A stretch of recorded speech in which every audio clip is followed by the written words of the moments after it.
il y a encore beaucoup de travail sur cette question des féminicides et on doit continuer à sensibiliser, à aider, à faire de la prévention, à multiplier toutes les alertes, tous les signaux qui peuvent empêcher ces drames.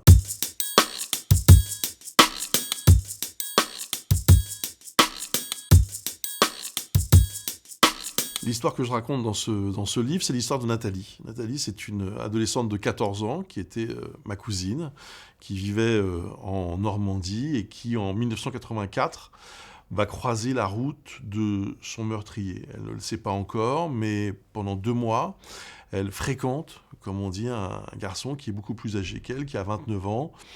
C'est une sorte de petit flirt. C'est une histoire d'amour impossible parce qu'il y a trop d'écart d'âge, évidemment, entre ces deux êtres. Mais le garçon, Alfred, qui tombe amoureux de ma cousine, ne va pas supporter qu'elle se refuse à lui.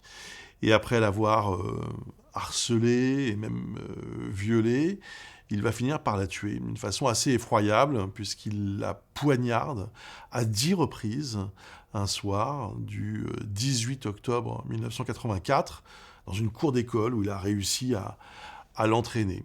Et cette histoire est une histoire familiale qui est restée longtemps enfouie dans une sorte de mémoire collective, une sorte d'omerta familiale. Et j'ai décidé donc de revenir sur cette histoire et de m'y consacrer. J'ai décidé d'écrire ce livre un peu progressivement, en fait. D'abord, j'ai repensé à cette histoire, et puis j'ai eu envie de comprendre pourquoi la famille n'avait pas eu envie d'en parler davantage, mes parents, mes grands-parents, au cours des dernières années.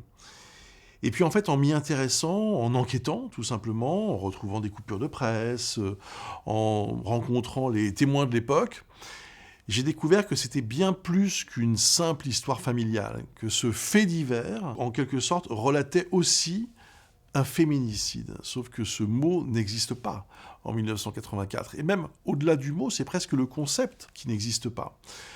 Donc j'ai voulu raconter ce qui s'était passé entre 1984 et aujourd'hui, et pourquoi au fond ce fait divers, à l'époque, n'avait pas suscité davantage d'émotions que ça. C'est-à-dire que les médias nationaux ne s'y intéressent pas. Oui, dans le village où ça se produit, il y a un choc, il y a une sidération, mais ça ne dépasse pas ce cadre local, comme si au fond la mort de cette adolescente était quelque chose qui était assez banal en fait. Et donc c'est cette banalité que j'ai voulu dénoncer, et c'est ça que j'ai voulu raconter dans ce livre.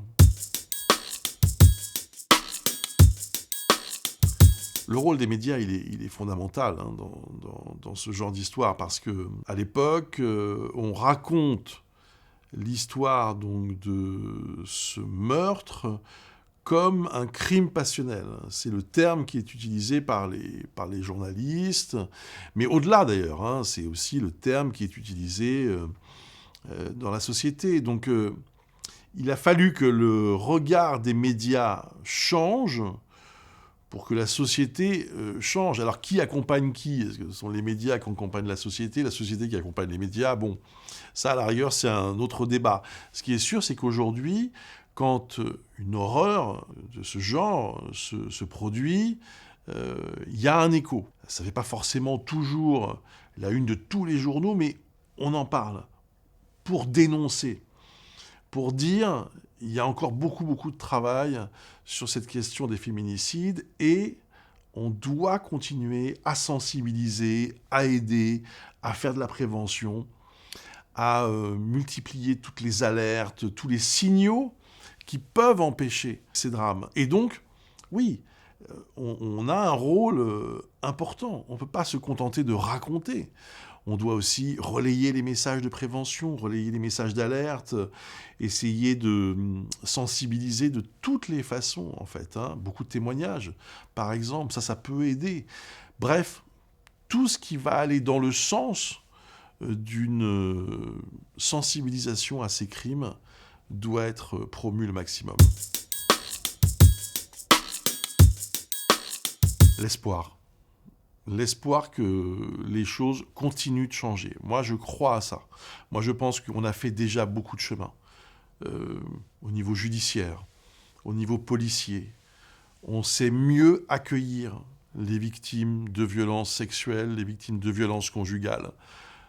Il y a encore du travail, bien sûr, mais déjà, on a franchi des étapes. Donc, je pense que c'est un chemin qui est encore long, mais qu'on est dans la bonne direction.